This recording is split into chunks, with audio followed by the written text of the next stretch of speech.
Crash, Ryan, Spinny, and what's good, Party Masters? Also, 3-month hiatus? What the hell is that? Anyway, we're back at it with Spyro the Dragon. I'm here with a special guest, my good friend, Josiah. What is up, ladies and gentlemen? Prepare to hear a lot of bad jokes coming from the both of us. When we last left off, I left off in Beastmakers, and since it's like the spooky season and all that stuff, that means Beastmaker is actually pretty much kind of perfect for this, considering the fact this is based in a swamp area. And yes, I'm going to be calling the levels by their English and Japanese names. So we are back in Beastmakers, aka Beautiful Garden Home, because of obvious reasons. Yes, very obvious. He'll actually make a joke by saying, like, he'll say, oh, it's a joke or a typo. No, that's literally how they did it.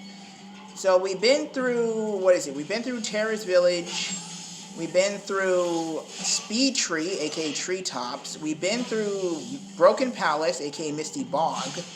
Now we're going to Wild Sky, aka Wild Flight. And then we're going to take on Metalhead. So let's get started. There it is.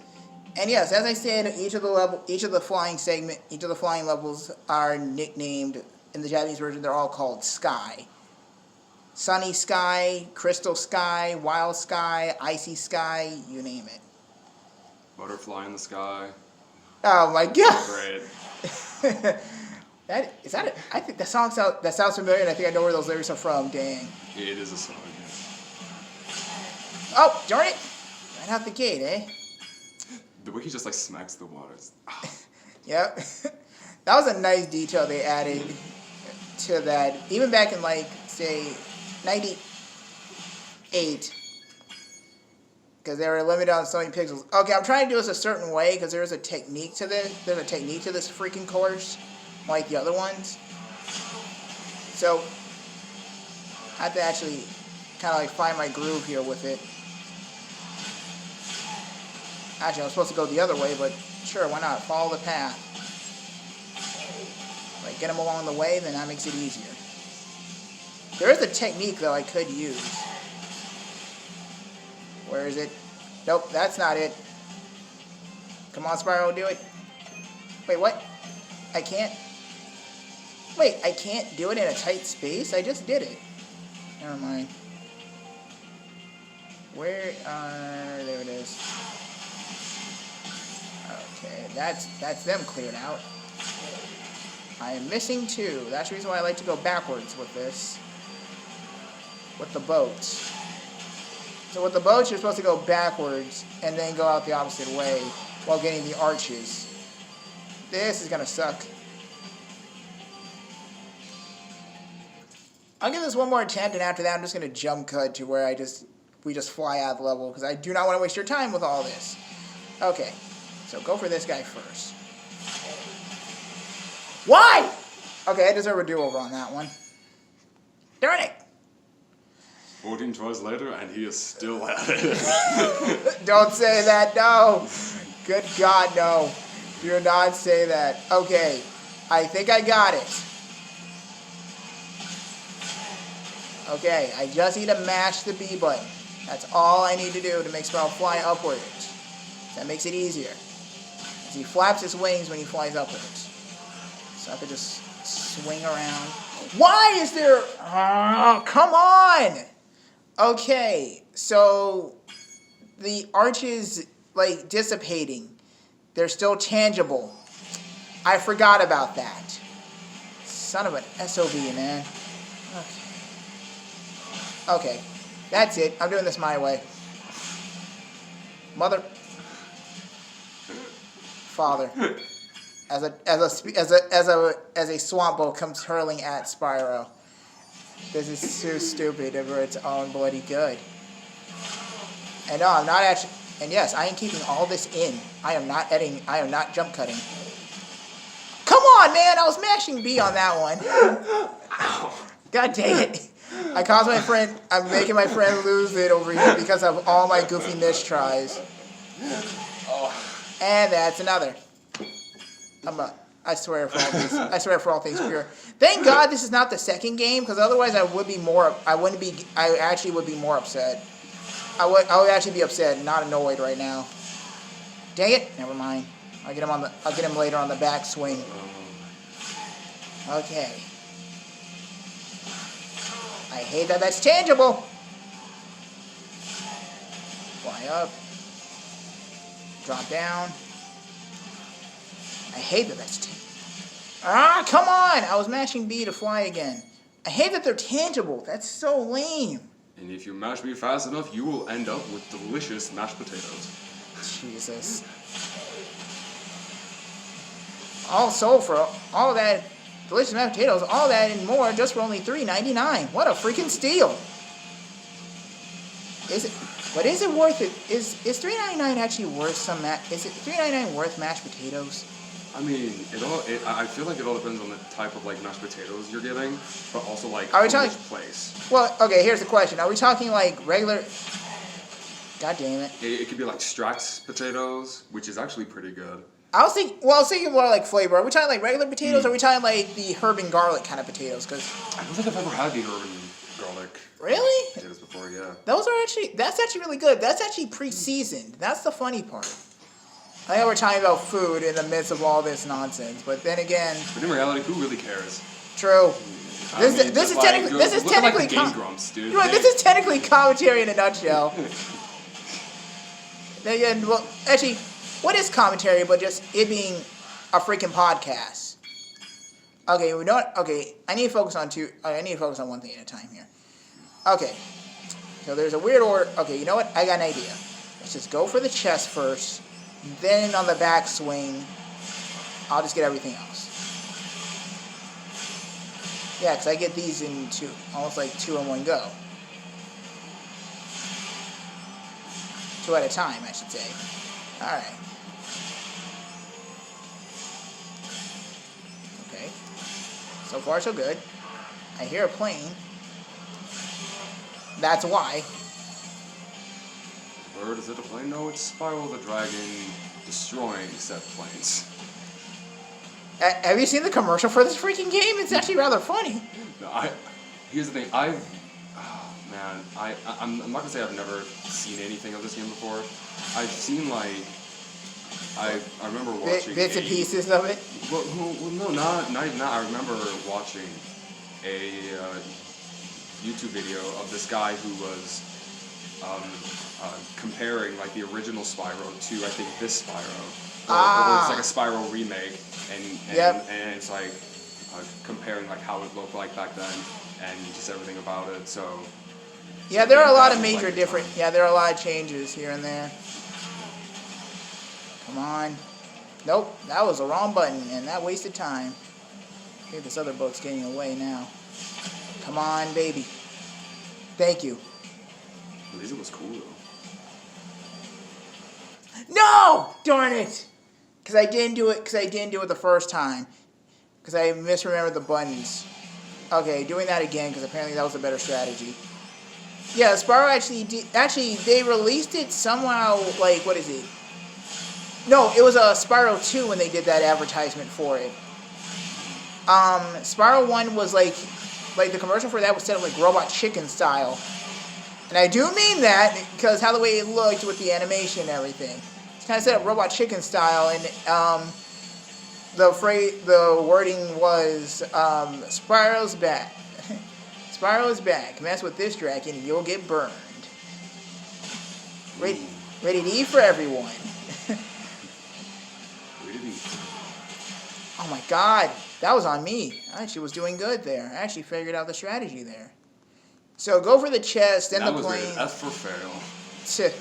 There have been so, trust me, I've heard, actually, when I think about video games with weird ratings, there are some games that actually have, like, weird rating ratios, I think. I think one of them was, like, say, well, the Persona series is one of them. That's T-rated of all things. As shocking as that may sound to some people. Like, the Persona series is T-rated? Yes. Considering all the crazy crap and all the things, well, considering all the innuendos and cursing mild cursing they do, T rating is actually, surprisingly enough, okay. Well, okay. I feel like that would be pretty justified, though. Considering it's T rated? Yeah. Well, actually, we are talking about a bunch of high schoolers, so that technically makes sense why it's T-rated. It makes a lot of sense. I mean, what high schooler doesn't curse? Actually, wait. No one in the comments answer that, because I think I'm going to see a good... No. Everybody answer that. We want to know how many high schoolers curse. Actually, that'll be kind of shocking to see, like, what is it? The ratio of that actually being quite, like, really kind of big. Now that I think about it. No, come on, man. I hate... That's what makes it so much fun, dude. Perspective. It sucks. See, okay, so I guess it comes down to, like, high schoolers and, what is it? It comes down to high schoolers actually, like, cursing and whatnot. Technically, high schoolers actually, people start cursing around when they're in high school anyway, so that makes more sense than it needs to. Well, I'd be more except for me. I started mildly cursing around middle school. I started very much cursing in middle school. Now that would be fun if there was just like a ratio in the comment section of just like high schoolers to middle schoolers. Like who curses more, high schoolers or middle schoolers? Yeah, that's what I want to know. I think I'm tempted to actually say. In order to like public schoolers or like private schoolers, you know, public school, private school, homeschool. I'm tempted to say. As someone who was homeschooled, I'm tempted to tell you, like, actually, you don't curse as much. Considering the fact you only use it, like, as a, like, what is it? You use it, like, more of, like, as a subtle joke among the family. Yeah. Especially with someone who, like, you're really close with, like, with inside jokes. So, like, you end up cursing a little bit more if you're homeschooled, because it's more of a laxed environment. And I could actually say that, too. Clearly, you've never been to my house. When I was homeschooled, just any form of that was like, nuh-uh, buddy, what'd you just say? And I was like, no, I didn't say anything. Really? You would get scolded for that? If you just said, well, that's a load of crap? Yeah. Even that counted? Come on. That's not even Well, then here's the thing. Right now, in our household, we cannot tell each other to shut up. What? We are not allowed to say that. What? We are not... You want to guess what the alternative to that is? Silencio? No, hush. Oh my God! Yeah. What are you in third? What are you in first grade? Come on! So it's like imagine being just like really like pissed off at somebody, and instead of like saying like oh just shut up, you're just like hush. No. It doesn't work on that level. No, I am sorry. It's just like every single time I say it, I feel like you're scalding a Christian church woman. It was just Southern specifically, where she's just like, now hush. I said hush. It's just like nobody's gonna take you seriously. Come on. Finally, victory! Jesus. Yeah. That only took a few tries. Oh, a minute. Yeah, that's a lie. A minute 13. BS. All right. Our last stop here at Beastmakers, and we'll do a little bit. We'll blast through. Dreamweavers. So here's the thing. Actually, amongst all this, I might as well talk about a little bit about Spyro, even though that was just random banter and commentary for that flight level, but it worked. The thing is, Spyro is actually going to get Spyro 4 somewhere down the road of next year. Because the thing is, this YouTuber I watch, I'll leave a link to his channel because I might as well like share the love because he does a lot of info digging on like some of the some like video game industry really. Way more better than I do, trust me. He actually has he has better connections than I don't have any connections. I'm just going off of data. He actually has real legit connections and sources, really. That's how that works. So, Canadian Guy A is his name, or CGE for short. He actually did a video on Spyro saying, yes, we're going to get a Spyro 4 sometime next year. And he did a theory on he actually gave his own pilot idea of what Spyro 4 can be. And the thing is, there's a video that explains there's a plot hole with Spyro. Like, for the first game that we're playing here. As you may have noticed throughout some of the games, and you're going to see it here, some of the dragons, Spyro doesn't like he doesn't belong to a good amount of them. Darn it! Curse you, Metal Monkey. So Spyro actually, there are different types of dragon clans. You have the artisans, you have the peacekeepers, you have the magic crafters, you have the beastmakers, which is where we are now. You have the dreamweavers. All 4 different clans of the dragon area, but Spyro sticks out amongst all of them. Considering, I have to come down here anyway, but that's kind of dumb. Nope, I'm not gonna make it. Dang it! Actually, there was a ledge over to my left, but I didn't realize it until too late. But yeah, Spyro doesn't belong to any of the clans, any of the dragon clans. He doesn't belong to the artisans, or the peacekeepers, or the magic crafters, or the beastmakers, or the dreamweavers. He's an entirely unknown breed. So people are like, okay, what gives? Well, Spyro actually comes from, Spyro may not be of this dragon realm, but maybe a different one, where his clan actually is. And it may seem like he was like a lone egg that got lost somewhere between the dragon realms, which actually adds up in more ways than one. But we're kind of like dismissing the fact, like, if you're someone who grew up with Spyro back in '98, you're kind of dismissing the ideal concept of, say, why Sparks is with him and everything else and how that happened. Well, Spyro 1's plot was already just bare bones as it is with that. Well, it's bare bones if you don't have the manual. So the main plot was that Spyro actually was playing hooky from school, and he ended up being caught in the interview with the dragons that you saw at the beginning of the game, or back in episode 1 when I did it. And he actually ended up being too short for Naxxinort to hit with his crystallizing spell, and now he's ending up saving the dragons as of right now. Saving the dragon realms and the dragon elders right now as we do this adventure. But again, he doesn't look like he belongs to any of the clans. And this game actually shows it in full detail, really. A lot better than, say, curse you, Metal Monkey. Bananas really aren't that hard. Bananas don't have that good of aerodynamics anyway. They don't work like that.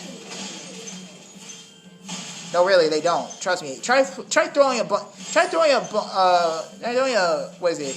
bunch of bananas and see how that works for you. See if they fly through the air like that. Like that.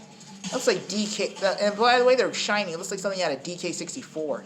But that wasn't like just a banana. That was like a bundle of bananas. Yeah, try throwing a bundle of bananas. See how that works for you. Anyway, let's rescue Siddiqui. Metalhead is all charged up to meet you. Attacking the power pole should disrupt his power supply. Fun fact, that line is actually changed. That line has been changed. I mentioned that earlier in the videos beforehand. The lines in the game have been changed. He actually said the boss's name. In the original, when you rescued Siddiqui, he actually said, "This big robot's all charged up to meet you. Attacking the power pole should disrupt his power supply." And that's the first time we actually see a purple dragon, but Spyro doesn't really bear any semblance of someone like Siddiqui. He's not like I said, he's not a beastmaker, so he's not part of this clan. And the Dreamweavers are all dragons that actually work with magic and dreams. Considering the level names actually, the English name for the levels are gonna work. It's just the Japanese names will throw you for a loop, considering how some of them are actually pronounced. Dang it! Sure, you did that for yourself. Thanks. Oh, by the way, there's a skill point here. We have to defeat Metalhead without actually, dying. No, wait. Actually, I kind of failed it No, I didn't. We'll see. If it happens, then... Very indecisive, sir. No, I'm thinking, it's either you can't take damage from him or take damage, period. I don't think you can't take damage from him. So yes, when he's chucking these monkeys, use it to your advantage. I've heard of mudslinging, but monkey slinging is a different thing. And sometimes he'll just destroy him for you. Oops. Come on, come on. Oh, shoot. Well, in the original, that would have followed me, but oh well. Did I get it? No, I didn't. Son of a... Okay, so I had to do that without taking damage. So, a little trick I learned in the past is that you have to actually sacrifice a life point in order to get the skill point. So, I have to play it safe, and I can't hit the electric poles, period. So that counts as taking... So that counts as me taking damage. Okay. So let's have him do the destroying for me. Rolling monkey. Monkey ball. No, I do not mean from Sega either. No. Get out of here with that. Wait, is that a gem? No, that's... Okay, no, that's just a... that was a... what is it? A life orb. Quick, attack the power... No! Darn it! Head first take damage, you're just like, oh crap, I gotta start again. Oh boy. I gotta be careful because you can throw monkeys behind me. Or zap me. Or try to shoot at me. Nope. Where are you? Booyah. There it is. There it is. Yeah. I went from 37 to 38. Skill point acquired. There we go. Defeat Metalhead without taking damage. Look at that. Alright, we're out of here. Well, not entirely. Well, actually, you know what? Just to save some headache, because I know where the next few gems are, because the rest of them are up there. But there's one that's kind of annoying. Something you don't notice here, and the game likes to do this with perspective. These are steps. And there's a secret entrance behind this waterfall that has 11 gems out in the open, but also, if I'm doing my math right, that's 5, 10, 15... I think that was over, there was like 3 green in there that were 2 each, so that was 6. So there are like 17 gems back there in that one lockbox. And yes, I actually, I played this game so much, even if I just saw, if the numbers didn't show up of how much the gems were worth, just me playing the game, I'll be able to tell you just how much they're worth. I played this game that much as a kid. We are at 78. We are 22 away. 22 away from what? From like skill point? No, from... Oh. Okay, wait. We're missing 5? Where? Oh, wait. Don't tell me there's one up above. No, wait. It probably was from one of the monkeys, wasn't it? I think... Yeah, Sparks is pointing up. Yes, it was. It was from one of the monkeys. He didn't throw one. We're out of here.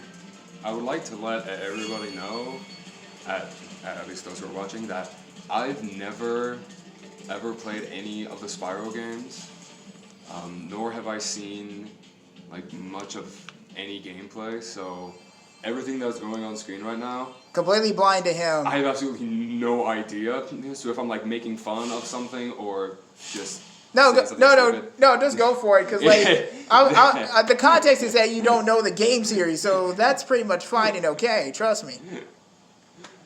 Alrighty, let's see what we got here. So we are flying out of Beastmakers. I'll probably get 3 levels in of Dreamweavers.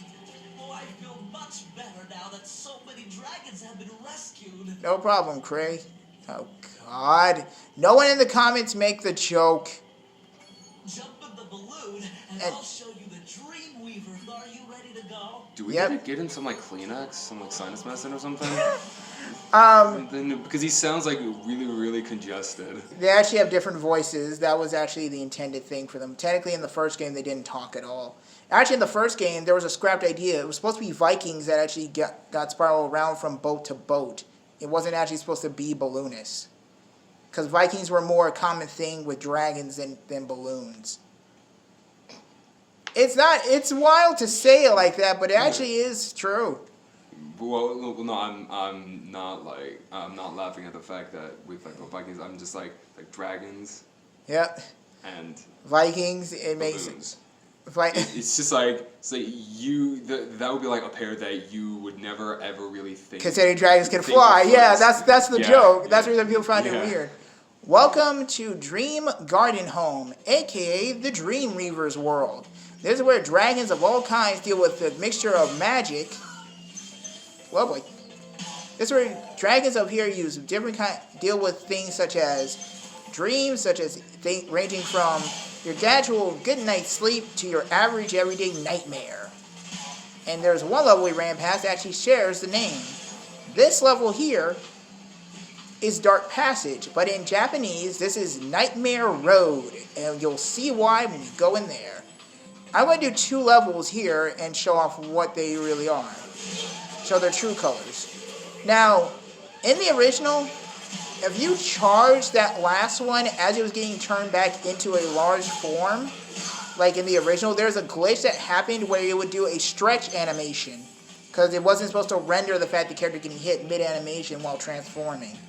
There was a clever glitch with that. And here we find one of the enemies well, not anymore, mending one of the dream cannons. This is where you can change the metal enemies to small ones. Whoops. There we go. It aims automatically, but you have to be kind of precise with it. And yes, Spyro is pushing it with his horns. His horns are rather strong. Is that one big? Yes, it is. Whoops. There you go. Now you're small. We'll get over to the other side later. Let's make your first dragon. Zikoma. Hello, Spyro. Nicely done. I'll be done when I've toasted that nasty Nork. Yep. Yes, that dragon, how the way he looks, the Dreamweavers actually are... Nice. Okay, let me try that again, and this time not do that comedic kick. Just how how the enemy was just like... Yep. Just get your way. Yeah, I was expecting that. I actually forget, like, you're in a stun animation, so you can't really have no control over that. Oh, is that enemy back up there? No, he's not. Okay, cool. And plus, you need to be shrunk again. Whoops. Yeah, that'll be you. Whoops. Darn it. This is why I actually don't like mending cannons so much in video games. They're fickle. Well, particularly only this. What? Fickle. Fickle? Yes. What the frick is fickle? Oh my god. That's another way of saying finicky, you my good friend. Darn it! Prime example. Very fickle. Because you have to be precise with your aiming. Anyway, the dragon that I just rescued. Don't you dare. Get out of here. Yes, the dragon just say the Dreamweavers are more accommodated to just using magic. They're all skinny and whatnot. Unlike the Magic Crafter residents, they're more, well, the Magic Crafter's world actually relies more on, they rely using on magic more than anything. Now, this game does have one of my favorite quotes, and what we flamed there was a fool, or a gesture, basically. So, there's one level where you'll hear the line, I'm just going to say the quote, when you rescue the dragon. The enemies here can be quite frightening, but you should watch the fools, this little doofus over there. And Spyro says, I rather flame the fools. Now, and the dragon just replies, now you're thinking, because you can do that. And yes, he's hovering above water. Literally dreamlike. This is Haunted Towers, or as known in the Japanese version, Ghost Armor. And that's one of my favorite levels next to Speed Tree. Mazi. The fools you see in this world are invincible, but that does not mean they shouldn't be attacked. That's alright to me.